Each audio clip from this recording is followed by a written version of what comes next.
What's going on, everyone? Welcome back to the show. So there are two things that are going to decide this midterm election in November. One is going to be which party can win on affordability.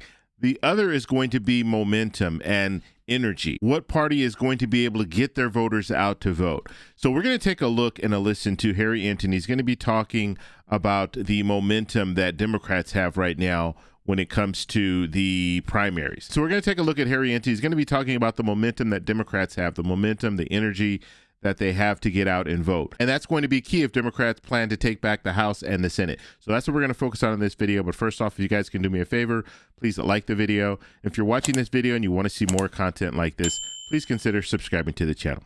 Okay, so let's go ahead. We're going to take a look and a listen to Harry Enten, and then we'll talk about it. Here we go. There is absolutely a story, Mr. Berman. You know, we're about halfway through the primary season so far, and this is perhaps the best sign for Democrats because when people are going out there to vote, they're voting Democrat to a historic degree. Take a look here. Dem share of the primary votes cast. You know, right now we're talking about 57%. My goodness gracious. That is up 10 points from 2022 when Democrats were casting just 47% of the primary ballots. Republicans were casting the majority.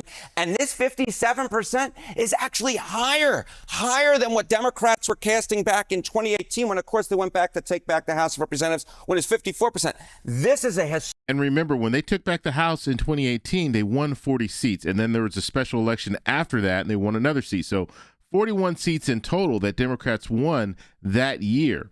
And so if you compare that to what's going on now, the momentum, there's even more momentum on the Democrat side. So they have a really good shot of taking back something very similar. Now, redistricting, that's going to play a role. In best case scenario for Republicans, they might be able to gain 8 seats in that redistricting. But even gaining 8 seats, let's say Democrats have similar numbers where they get to 30 or 40 seats, they're still going to go over that mark. They only need, in the House, they only need to net 3 seats. Now, when it comes to the Senate, it's going to be a little bit more difficult. But if they have momentum, we're going to see some of these states like Texas, like Iowa, like Ohio. They're going to be very close, and Democrats could win. Democrats could also win in Alaska. Right now, it looks like they're going to win in North Carolina. And so if Democrats have momentum on their side, they're going to be set up to take back both the House and the Senate. Historically strong position for Democrats. The energy is on the Democratic side of the aisle. This was a big year for Democrats. Huge year for Democrats. And the percentage this year even higher. Yeah. Okay, I call this next graph at the Enten special here.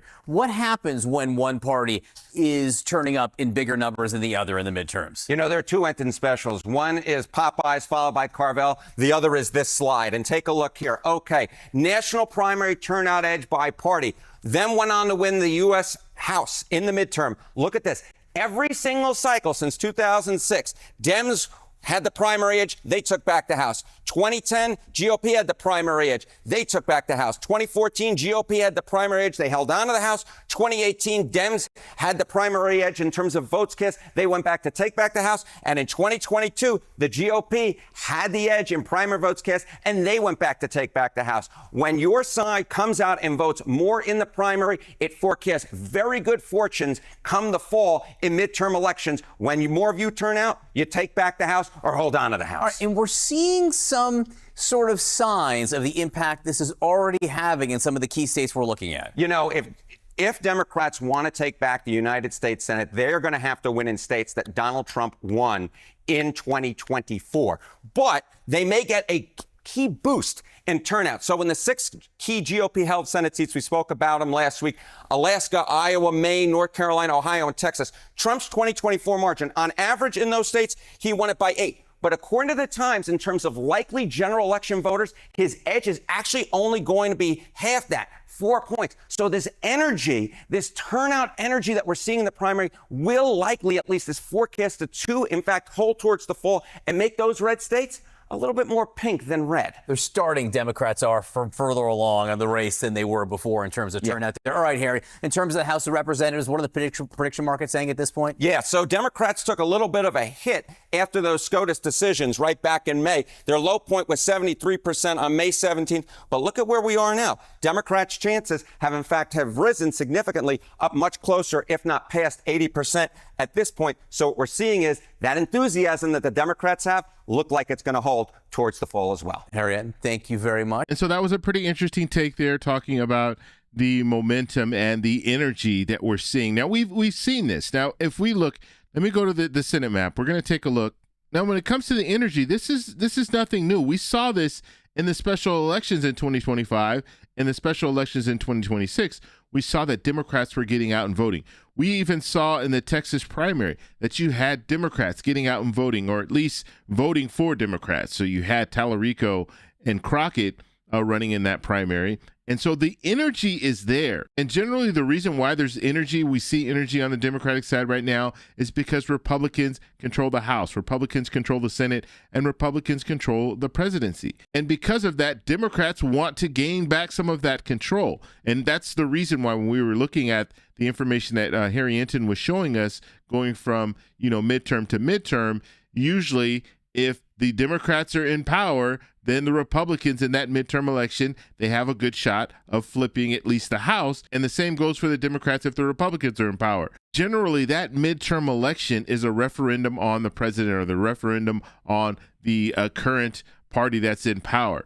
And so this is what we're seeing right now. And that's why when they showed the prediction market there, they were saying that Democrats have a really good shot of taking back the House. And when it comes to the Senate, it's going to be much harder for Democrats to take back the Senate, but there are pathways. Now, I'm not talking about Maine right now. And the reason why is because we don't know exactly how that's going to play out. So I'm going to wait a little bit, maybe wait a week to see exactly how this unfolds. But if we look at some of the other states, we still see that Democrats have a pathway. Okay, they still have an opportunity even without Maine. So when we're looking at states like Texas, when we're looking at states like Alaska, even Iowa now is considered a toss-up. Ohio, another toss-up. North Carolina, Democrats have an advantage right now in North Carolina. And so Democrats, they need to defend Georgia, they need to defend Michigan, they need to defend New Hampshire, and then pick up 4 seats. That's what they need to do. It's going to be very hard, and it might have just gotten even harder now that we have this situation in Maine that needs to be resolved. But Democrats still have states that they're polling well in. And so we'll just have to see what happens in the future. But the main takeaway here is Democrats have the momentum. We saw that in the special elections. We're seeing that in the primary.